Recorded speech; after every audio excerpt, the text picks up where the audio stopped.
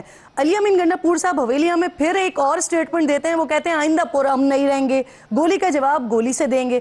ایسا کیسے ہوگا سر کہ ایک طرف مذاکرات بھی ہو رہے ہیں اور ایک طرف دھمکیاں بھی دی جا رہی ہوں کہ گولی کا جواب گولی سے دیا جائے گا؟ دیکھیں ہم تو سیاسی لوگ ہیں، میں تو سیاسی بات کر سکتا ہوں نا۔ میں تو دیکھیں میں چاہتا ہوں کہ مذاکرات بڑی مشکل سے خان صاحب کو بنایا اور وہ راضی بھی ہوئے، انہوں نے 7 رکنی کمیٹی بھی بنا لی اور زیادہ تر کمیٹی میں وہ لوگ ہیں اسد کیسر، عمر ایوب، سر دھمکیوں کے ساتھ مذاکرات ہوں گے کیسے؟ ایسے بات کرے گا کون؟ اس میں نہیں، دیکھیں یہ تو کل کا دن ہے نا، کل یا پرسوں شاید 1-2 دن ہے۔ اس 2 دن میں اگر دیکھیں حکومت ابھی 9 مئی بیچ میں لے کر آئی نا، ابھی اس سے پہلے تو آپ کو بھی پتہ ہے کہ ہر ٹاک شو میں کہتے تھے کہ جی مذاکرات کیوں نہیں کرتے ہیں، تو بس ٹھیک ہے اگر انہوں نے نہیں کرنا ہے تو سیاسی جدوجہد تو ختم نہیں ہوتی ہے نا۔ اگر سول نافرمانی کی تاریخ ہو یا کوئی اور ہو، یا یہ تو سیاسی جماعتوں کی اپنی حکمت عملی ہوتی ہے۔ اب کیا کر سکتے ہیں ہم؟ تو نہ ڈنڈے اٹھا سکتے ہیں، نہ ہم گولی چلا سکتے ہیں، پولیٹیکل ورکرز ہیں، اور ہم اپنی ریاست کے خلاف کیوں کھڑے ہو جائیں؟ یا ریاست یعنی جو فوج ہے یا آپ لوگوں کو جو لیڈ کر رہے ہیں، آپ کے وزیر اعلیٰ تو گولی کا جواب گولی سے دینے کی بات کر رہے ہیں۔ اختیار صاحب اگر جو بات سر اجازت دیجیے گا، سر اجازت دیجیے گا اختیار صاحب جو بات کی ہے انہوں نے، سر اس سے پہلے بھی جو کچھ بات کرتے رہے آپ لوگ اس پہ مٹی اسی طرح سے ڈال دیتے ہیں کہ وہ سیاسی سٹیٹمنٹ تھا، لیکن پھر اس کے بعد جو کچھ ہو رہا ہوتا ہے، آتے ہوئے ریلیوں میں جو کچھ ہو رہا ہوتا ہے وہ بھی پھر ہمارے سامنے ہوتی ہیں نا چیزیں۔ اختیار صاحب مجھے یہ فرمائیے سر کہ علی امین صاحب جو بات کر رہے ہیں، اسلحہ اٹھانے کی دھمکی دے رہے ہیں، حکومت کیا سوچ رہی ہے؟ کہ نا میں اب یہ شوکت صاحب بات کر رہے ہیں نا کہ مطلب ہم پولیٹیکل لوگ ہیں۔ آج ہی ان کے چیف منسٹر کی سٹیٹمنٹ کیا آئی ہے؟ وہ کہتے ہیں ہم اسلحہ اٹھا کر آ رہے ہیں۔ اسلحہ اٹھا کر آنے کا مطلب کیا ہے کہ اب پہلے آتے ساتھ ہی پہلے 2 پولیس والے مارو گے، پھر رینجرز پر گاڑی چڑھا کے ان کو شہید کر دو گے، جو سامنے آئے گا اس کو گولی مارو گے۔ پولیٹیکل پارٹیز تو ایسے نہیں ہوتی ہیں۔ اور دوسری آپ کی ہسٹری بھی ہے، پولیٹیکل پارٹیز کا ہسٹری، آپ اس کی ہسٹری اٹھا لیں اور آپ کی اپنی ہسٹری بھی آپ اٹھا لیں۔ کوئی ایک جلسہ، کوئی ایک موومنٹ، کوئی ایک ریلی آپ کی ایسی ہے جس میں بندے نہیں مرے۔ آپ کا لیڈر تقریر کر رہا ہوتا تو اس کی کنٹینر سے لوگ مر کے نیچے گر رہے ہوتے تھے، لیکن وہ اپنی تقریر جاری رکھتا تھا۔ تو کب تک یہ خون خرابہ ہوگا؟ پولیٹیکل پارٹی بن جائیں۔ ہم آپ کے ساتھ مذاکرات کرنا بھی چاہتے ہیں، وی آر سیریس۔ ہم آپ کو گلے بھی لگانا چاہتے ہیں، ہم آپ کو قومی دھارے میں لانا چاہتے ہیں، ہم آپ کو پاکستان کی سیاست میں ویلکم کرتے ہیں، لیکن آپ سیاسی جماعت بنے۔ ابھی تک ہم یہ فرق نہیں کر سک رہے ہیں کہ آپ ایک ملیشیا ہیں، آپ ایک کلعدم تنظیم کی طرح ایک دہشت گرد جماعت ہے، یا آپ سیاسی لوگ ہیں۔ اگر آپ کا برتاؤ باخدا، میں آپ کو یہ آنیسٹلی کہتا ہوں، اونوت کہتا ہوں، مطلب اس میں کوئی لگی not being a spokesperson of the federal government اور پرائم منسٹر اور member of the Pakistan Muslim League Noon, میں آپ کو بینگ اے ڈیموکریٹ، ایک سیاسی کارکن کی حیثیت سے میں آپ کو کہتا ہوں کہ آپ کے حرکات، آپ کے سکنات، آپ کی موومنٹ، آپ کی لینگویج یہ پولیٹیکل نہیں ہے۔ آپ اپنے معاملات کو پولیٹیکل کرو، سر مجھے بڑی سپیس آپ کو مل جائے گی۔ مجھے اختیار صاحب مجھے 2-3 باتیں آپ سے اور کرنی ہے، وقت میرے پاس بالکل ختم ہو رہا ہے۔ آپ ذرا یہ جی سر آپ مجھے یہ بھی بتا دیجئے مولانا صاحب کے حوالے سے، جی مدارس کے حوالے سے بھی میں چاہ رہی ہوں آپ سے بات، جی سر کمپلیٹ کر لیں۔ ان کی نہ صرف ہم بات مولانا صاحب بڑے سخت ناراض ہیں، ہم ان کی بات جہاں تک مولانا صاحب ہمارے جانے من ہے، وہ ہمارا بڑا اچھا رومانس ہے ان کے ساتھ، وہ سیاسی کیا کریں گے؟ ترمیم لائیں گے سر یا اسی بل کو دوبارہ منظور کروایا جائے گا؟ وٹ ایور، یا ان کو قائل کریں گے یا وہ ہمیں قائل کر لیں گے، کوئی درمیانی راستہ نکل آئے گا۔ لیکن مولانا صاحب کو سر سینیٹر فیصل وافدہ وہ ایک گورنر کی تبدیلی کی بات کر رہے ہیں۔ اب اگر میں بلوچستان کی طرف دیکھتی ہوں یا میں کے پی کے کی طرف دیکھتی ہوں تو وہاں پر تو سچویشن سیکیور نظر آتی ہے، لیکن اگر میں سندھ کی طرف دیکھتی ہوں تو وہاں پر تو وہ ایم کیو ایم کا مطالبہ تھا ایک، اور وہ اسی پر ہی معاملات چل رہے ہیں، لیکن جو آپ لوگوں کے معاملات فائنلائز ہوئے ہیں وہ شاید ادھر پی ایم ایل این کا ہوگا اور ان 2 صوبوں میں پاکستان پیپلز پارٹی کا ہوگا۔ تو یہ کہاں کی بات کر رہے ہیں؟ کیا وہ سندھ کی طرف ہی اشارہ کر رہے ہیں؟ کہ میں فی الحال فیصل وافدہ صاحب کی بات کو